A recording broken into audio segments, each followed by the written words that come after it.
जितने भी आज तक जो भी मुखिया लोग हुआ है वो लोग डरता है, क्योंकि वो लोग के पास करेज नहीं है कि किसी तरह हिम्मत लगा के कोई काम कर ले। क्या लगता है किन से डरते होंगे लोग? बन जाता है पैसा के बल पर। राजनीतिक क्षमता उनके पास होता नहीं है। हम लोग के पास, अब हम घमंड करके नहीं बोल रहे हैं, लेकिन इतना ज़रूर है कि राजनीतिक क्षमता है कि हम किसी से लड़ सकते हैं, चाहे आईपीएस हो, चाहे बीपीएससी पदाधिकारी हो, चाहे कोई भी हो, चाहे थाना प्रभारी हो, चाहे मीडियो हो, चाहे सीईओ हो, चाहे कलेक्टर हो, कमिश्नर हो, कहीं भी हम लड़ सकते हैं। लड़े हैं, इसका इतिहास है।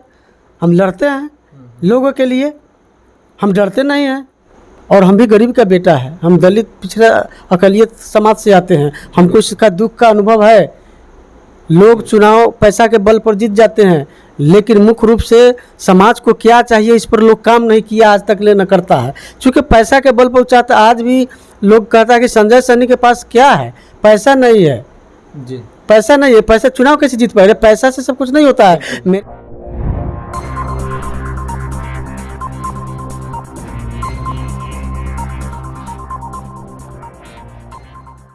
नमस्कार, मैं पंकज और आप देख रहे हैं एचएवी न्यूज।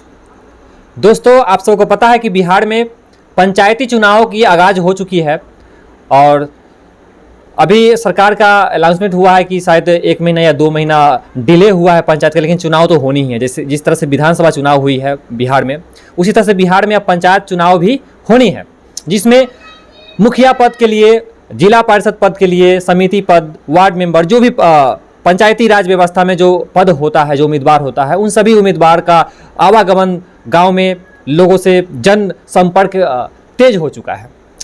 इसी के दौरान आज हम पहुंचे हैं रक्षा पंचायत के वार्ड नंबर 4 में। हमारे बीच मुखिया प्रत्याशी के भावी उम्मीदवार हैं श्री संजय सहनी जी।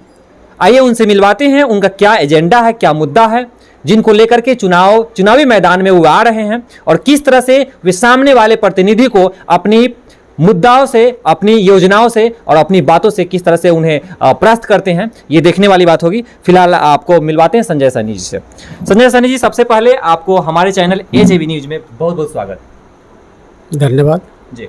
सबसे पहले मैं अपने पंचायत के सभी लोगों को होली के शुभ अवसर पर शुभकामना देना चाह रहा हूं, और शांति व्यवस्था से होली का कामना भी करते हैं जनता से, पर्व त्यौहार हो जाए जी। साथ ही रक्षा पंचायत के सभी जनता से मैं अपील करना चाहता हूं कि होली के शुभ अवसर पर शांति व्यवस्था से होली का त्यौहार को निभा ले। जी जी। आगे सामने चुनाव है, पंचायत चुनाव।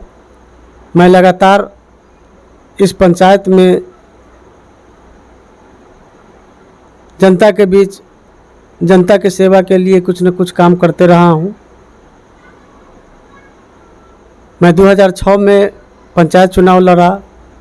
उस समय जनता हमको मौका दिया, सरपंच पद पर रहे। जी, बिल्कुल। हमने निष्ठापूर्वक ईमानदारी से पंचायत के लिए, पंचायत के जनता के लिए काम किया हूँ। ये कोई चुराया हुआ चीज़ नहीं है, ये मेरी जनता के बीच है। जो भी मेरा काम है, कार्यकलाप है, आज तक मैं सेवा करते आया हूँ। मैं 2011 में अति पिछड़ा सीट हुआ तो उस समय भी मुखिया का चुनाव लड़ा। हम थोड़ा वोट से हार गए, फिर भी हम पंचायत में लगातार जनता के बीच रहा हूँ, जनता के सेवा के लिए काम करते आया हूँ। उसके बाद अति पिछड़ा सीट हुआ जिला परिषद, उसमें भी हमने चुनाव मैदान में आया। उस समय भी जनता हमको आशीर्वाद दिया, लेकिन थोड़ा वोट से हम हार गए। हारने के बाद भी मैं पंचायत के बीच, लोगों के बीच काम करते आया हूँ। लोग ये नहीं कह सकता है कि संजय कुमार सहनी हारने के बाद पंचायत छोड़ के चला गया, चाहे समाज के बीच काम नहीं किया, जनता गरीब के बीच नहीं आया। मैं लगातार संघर्ष करते आया हूं, लोगों के बीच, लोगों के लिए काम करते आया हूं। आगे भी काम करूंगा। सामने चुनाव है। तो संजय जी, आप इस बार चुनावी मैदान में आ रहे हैं, तो किन मुद्दाओं को लेकर के? क्योंकि 2011 में, इससे पहले आप चुनाव में आए थे, उससे पहले आप पूर्व सरपंच भी थे, इसके बाद अब मुख्य कैंडिडेट के रूप में आप उतरने जा रहे हैं। तो वह कौन कौन सी मुद्दा हैं जो जिस मुद्दा पे आप अपने पंचायत के जनता को कन्वेंस करेंगे, उनको कहेंगे कि यहाँ पे कमी है या इन चीज़ों पे सुधार की ज़रूरत है, तो वो आपके अनुसार वह कौन सा क्षेत्र है, वो कौन सा मुद्दा है जिस पे आप काम करना चाहेंगे? देखिए, मुख्य रूप से पूरे मरवन प्रखंड में 14 पंचायत में एक रक्षा पंचायत ही ऐसा पंचायत है जो सबसे गरीब का पंचायत है। यहाँ पिछड़ा दलित का जनसंख्या अधिक है। ये मुख्य रूप से पूरे प्रखंड में सबसे पिछड़ा पंचायत है। पूरे प्रखंड में अगर किसी तरह का लेबर मजदूर का काम होता है तो रक्षे के लोग जाके दूसरे पंचायत में भी काम करके कमा के आता है। यहाँ से मुख्य रूप से रोजगार की ज़रूरत है। तो रोजगार के मुद्दा पर अगर हमको मौका लोग देती है तो पहले मैं शिक्षा और रोजगार पर काम करूँगा। चूँकि यहाँ पिछड़ा दलित का संख्या अधिक है, यहाँ हमारे समाज में बहुत शिक्षा की कमी है, रोजगार की कमी है, तो इस पर हम अधिक काम करेंगे। और हम भी गरीब का बेटा है, हम दलित पिछड़ा अकलियत समाज से आते हैं, हमको इसका दुख का अनुभव है। लोग चुनाव पैसा के बल पर जीत जाते हैं, लेकिन मुख्य रूप से समाज को क्या चाहिए इस पर लोग काम नहीं किया आज तक ले न करता है। चूँकि पैसा के बल पर चाहता, आज भी लोग कहता है कि संजय सैनी के पास क्या है, पैसा नहीं है जी, पैसा नहीं है, पैसा चुनाव कैसे जीत पाएगा? पैसा से सब कुछ नहीं होता है। मेरे पास वो मेरिट है कि हम पूरे पंचायत को, अगर लोग हमको मौका दिया तो हम दिखाएंगे कि काम किस ढंग से होता है। बिल्कुल सही मायने में चुनाव जीतने के लिए पैसा की आवश्यकता नहीं होती है, बल्कि हमारा व्यवहार कैसा है, हमारा लोगों से मिलना जुलना कैसे, उनसे बात विचार कैसा है, हमारी इमेज क्या है समाज में, ये हमारे समझ से ये आवश्यकता पड़ता है चुनाव के लिए। क्योंकि आपको वोट तभी देंगे जब जनता आपसे खुश है, आपके व्यवहार से, आपकी बात विचार से, और आप कितना काम आते हैं जनता को, ये डिपेंड करता है कि आप चुनाव जीतेंगे या नहीं जीतेंगे। संजय जी, आपने कहा कि हमारा मुख्य मुद्दा होगा रोजगार और शिक्षा। बिल्कुल, ये पूरे विश्व की तो छोड़ दें, अगर भारत में सबसे ज़्यादा शिक्षा और सबसे ज़्यादा रोजगार की आवश्यकता है तो बिहार को, क्योंकि बिहार के शिक्षा दर अभी भी बाकी राज्यों से निम्न है, सभी राज्यों से निम्न है। और रोजगार भी तो आप तो जानते ही हैं कि कितना परसेंटेज इंक्रीज हुआ है बेरोजगारी प्रतिशत। और इसी को लेकर के आपको बता दें कि 23 मार्च को नेता प्रतिपक्ष तेजस्वी यादव आंदोलन करने जा रहे हैं, विधानसभा घेराव करने जा रहे हैं बेरोजगारी के लिए, बेरोजगारी हटाओ अभियान के तहत। तो आपका भी मुद्दा बेरोजगारी रहेगा, तो आप किस तरह से लोगों का रोजगार दिलाएंगे, बेरोजगारी को हटा करके बेरोजगारी को परास्त करेंगे, किस तरह से, मतलब किस संबंध में, कैसे? देखिए, जब पंचायत में अच्छा काम होगा तो निश्चित रूप से बेरोजगारी दूर होगी। पंचायत में अच्छा काम किस विषय में? जैसे मनरेगा हुआ। जी बिल्कुल, हाँ, मनरेगा हुआ। मनरेगा से जितने भी आज तक जो भी मुखिया लोग हुआ है वो लोग डरता है, क्योंकि वो लोग के पास करेज नहीं है कि किसी तरह हिम्मत लगा के कोई काम कर ले। क्या लगता है किन से डरते होंगे लोग? प्रशासन से लोग डरता है, भ्रष्टाचार, ये सब। इसका मतलब है प्रशासन विकास का विरोधी है? हाँ, विरोधी है निश्चित रूप से। उसको कमीशन चाहिए। अच्छा। और कमीशन के खातिर वो काम कर नहीं पाता है। मुखिया लोग को भी आप ये का इशारा कर रहे हैं कहीं ना कहीं भ्रष्ट ऊपर है। हाँ, ऊपर है। और तभी मजबूरन मुखिया को या किसी छोटे पद पे विराजमान है वैसे लोगों को, बाकी की जनता को, लोगों का शोषण करना पड़ जाता है। देखिए, मुख्य रूप से मुखिया लोग बन जाता है पैसा के बल पर, राजनीतिक क्षमता उनके पास होता नहीं है। हम लोग के पास, अब हम घमंड करके नहीं बोल रहे हैं, लेकिन इतना ज़रूर है कि राजनीतिक क्षमता है कि हम किसी से लड़ सकते हैं, चाहे IPS हो, चाहे BPSC पदाधिकारी हो, चाहे कोई भी हो, चाहे थाना प्रभारी हो, चाहे MDO हो, चाहे CO हो, चाहे कलेक्टर हो, कमिश्नर हो, कहीं भी हम लड़ सकते हैं। लड़े हैं, इसका इतिहास है।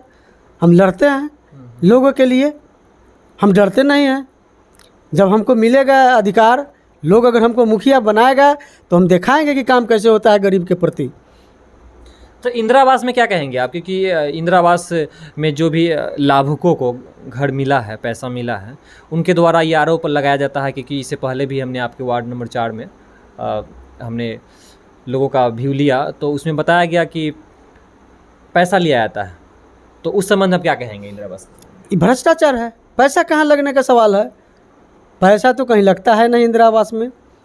तो लोग अपना जेब भरने के लिए जनता को गुमराह करके रुपया लोग लूट लेता है। इसमें पैसा की जरूरत कहाँ है इंदिरा आवास में? तो यही सब अगर आप हमको स्पष्ट कर दीजिए, हम जनता जो बोल रही है कि पैसा लिया जाता है वो झूठा है या लिया जाता है सच में? नहीं, पैसा जो लिया जाता है वो झूठा है, कहीं पैसा की जरूरत है नहीं। हम ये कह रहे हैं कि जो जनता कहती है कि इंदिरा आवास के लिए हमें 20,000 रुपये देना पड़ रहा है, 15,000 देना पड़, 10,000 देना पड़, जो भी पैसा जो लोग कह रहे हैं, तो क्या ये सच है या नहीं? नहीं, सच नहीं है। जनता गलत बोल रही है। नहीं, जनता सही बोल रही है। लोग जनता से ठग ले रहा है 20,000 रुपया। अच्छा। हाँ। लेकिन यहाँ इंदिरा आवास में पैसा की ज़रूरत है कहाँ? सरकार हमको दे रही है कि पंचायत में 200 400 या जितना है वो क्षमता के अनुसार मिलता है, ठीक है। उसमें मापदंड दिया हुआ है BPL के सूची के अनुसार कि इसको मिलना है। लोग आपस में धैर्य नहीं बना पाता है, जिसका हमरा होना चाहिए तो हमरा होना चाहिए, जिसके कारण मुखिया BDO CO सब मिल के लूट लेता है। अगर हमको मौका मिला तो इसको निश्चित रूप से बंद करेंगे। मैं वादा करता हूं कि निश्चित रूप से अगर हमको जनता मौका दिया तो निश्चित रूप से इस भ्रष्टाचार को हम रोकेंगे। और मनरेगा से जितना भी किसान का काम है, ज़मीन संबंधित काम हो, ज़मीन के उपजा के फसल के पानी, हर खेत को पानी पहुंचाना वगैरह, जितना भी किसान का जो भी काम है वो काम हम शुरू करेंगे। लोग देखेगा जी, काम प्राथमिकता। हाँ, निश्चित रूप से किसान का प्राथमिकता देते हुए हम एक खेत को पानी पहुंचाने का काम करेंगे अगर मौका हमको मिला तो। अच्छा, पानी से याद आया, आपके वार्ड में नल जल की क्या व्यवस्था है? देखिए, मेरे वार्ड में नल जल का व्यवस्था तो अच्छा है नहीं। आज तक नल जल से किसी तो नल जल की व्यवस्था अगर अच्छा नहीं है तो इसका तो जिम्मेवार आपके वार्ड मेंबर होंगे। देखिए, वार्ड मेंबर और मुखिया जी दोनों। आपके दरवाजे पे नल लगी कि नहीं? नल लगा है, पानी नहीं पानी नहीं आती। पानी नहीं आती। अच्छा, पानी नहीं आती है। इस संबंध में हम क्या कहें, क्योंकि सभी पंचायत में लगभग यही स्थिति है। चुनाव सामने हैं, उन जिम्मेदार वार्ड मेंबर अध्यक्ष और जिम्मेदार मुखिया जी से हम आग्रह करेंगे कि जिस भी पंचायत में, जिस वार्ड में आपके समझ से नल जल में कमी है उनको पूरा करने की कोशिश किया जाए। यही कामना करते हैं आपसे। संजय जी, आपने रोजगार के क्षेत्र में कहा कि इस तरह से मनरेगा के तहत या जो भी विकास के कार्य होगा, जैसे पुल पुलिया हो, नहर हो, तालाब हो, तो इस संबंध में आप कार्य करेंगे, समाज को विकास के रास्ते पे आप लाएंगे, विकास के ट्रैक पे। लेकिन विकास शिक्षा से भी होता है। शिक्षा में इंक्रीजिंग होना भी एक विकास ही है, क्योंकि बिना शिक्षा के पूर्ण रूप से विकास नहीं हो, सर्वांगीण जो विकास होता है वो नहीं हो पाएगा। तो शिक्षा के क्षेत्र में अगर आपका पंचायत की बात करें तो आपके पंचायत को शिक्षा के क्षेत्र में आप 10 में से कितना नंबर देना चाहेंगे? देखिए, मेरे पंचायत में शिक्षा का कमी। आप पहले नंबर दीजिए। 10 में से कितना नंबर दीजिएगा रक्षा पंचायत को शिक्षा के क्षेत्र में? देखिए, शिक्षा के क्षेत्र में 40% ही नंबर हम दे सकते हैं अपना अनुभव से। 10 में से 40% आप? हाँ, मैंने 10 में से 4 नंबर देंगे। 6 नंबर अभी अधूरा है, उसको भी अगर हमको मौका मिला तो पूरा करने का प्रयास करेंगे अपने स्तर से। और जब तक शिक्षा का विकास नहीं होगा तब तक सर्वांगीण विकास हो नहीं सकता है। लेकिन सबसे अधिक तो हम ये देखते हैं कि बाकी के जो वार्ड है, जैसे 16 वार्ड है, 14 है, 13 है, 12 है, तो वो लोग का चाहे 2-3 उधर है तो वो लोग का बहुत अच्छा विकास है। मतलब वहाँ का जो वातावरण है, लोगों का मिलना जुलना बिहेव है, वो पूरी तरह से अलग है। मतलब एक एजुकेटेड पर्सन लोग दिखते हैं। लेकिन आपका जो वार्ड, जैसे वार्ड नंबर 4 है, आपका 5-6 हैं, जो यानी कि रक्षा दक्षिण टोला है, इस टोला में शिक्षा के क्षेत्र में बहुत कम विकास है। इस बारे में आप क्या कहेंगे? देखिए, देश आज़ादी से आज तक हमारा ये टोला जो है ना, उपेक्षित रहा है हर मामले में, राजनीतिक रूप से हो, शिक्षा से रूप से। चूँकि यहाँ के लोगों ने कभी प्रतिनिधित्व किसी को करने का मौका दिया नहीं। अगर हमको मौका मिलता है तो सब आदमी अपने घर परिवार के लिए काम करता है, तो ये मेरा टोला जो है कि घरे परिवार में, जी बिल्कुल। अगर हम चुनाव जीते हैं तो पहले इसी टोला से काम शुरू करेंगे। और इस टोला में दलित और अकलियत का जी बिल्कुल, इस टोला से काम शुरू करने का एक रीज़न ये भी है क्योंकि ज़रूरत भी है, ज़रूरत है इस टोला के लिए, चूँकि यहाँ पिछड़ा और सबसे मैंने पूरे पंचायत में सबसे अगर पिछड़ा का बस्ती है तो यहाँ से ये अपने दक्षिण वाई टोला है, इसलिए ज़रूरत है। आज तक जो भी लोग हुआ इस पर ध्यान दिया नहीं, लेकिन अगर हमको मौका मिलता है तो फर्स्ट प्राथमिकता हम इस टोला से काम का शुरू करेंगे और कोशिश करेंगे कि ये टोला फिर पुनः पूरे पंचायत में जिस टोला जो सारा वार्ड विकास के रूप में है उसके रूप में ही चला जाए। अगला सवाल ये हमारा रहेगा कि आप अपने पंचायत की जनता को क्या संदेश देना चाहेंगे? देखिए, हम अपने पंचायत के जनता को संदेश देना चाहेंगे कि कम से कम एक बार संजय सहनी गरीब के बेटा, हमारे पिताजी भी समाज सेवा से जुड़ल थे, उनका हत्या हो गया, उसके बाद हम भी समाज सेवा से जुड़ल हैं। ये चुरायल बात नहीं है कि आज चुनाव आया है तो हम चुनाव लड़ने के लिए व्याकुल है चाहे हैं, ऐसा नहीं है। हम सेवा के भावना से चुनाव लड़ना चाहते हैं और सेवा किया हूँ जनता का, इसलिए मेरा अधिकार बनता है कि हमको एक बार मौका मिले।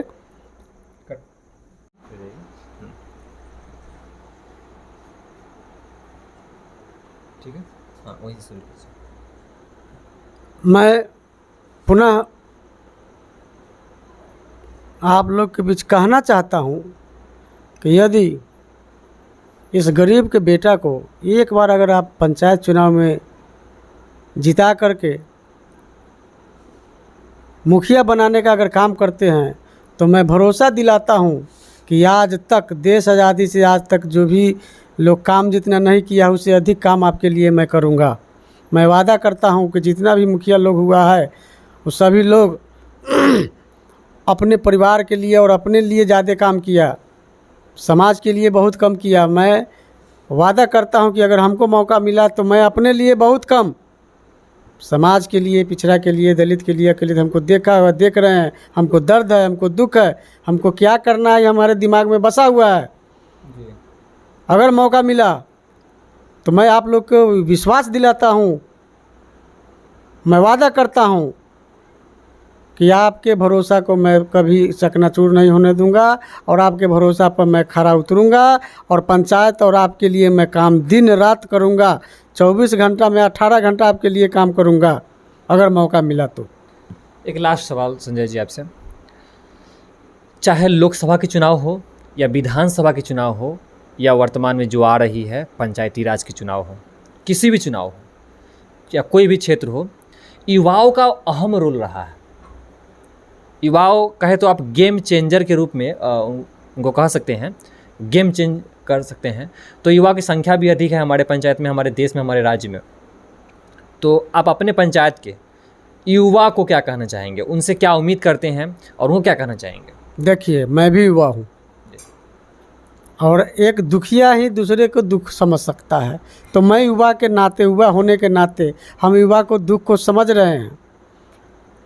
मैं जब चुनाव जीतूंगा तो युवाओं के लिए अधिक से अधिक काम करूंगा।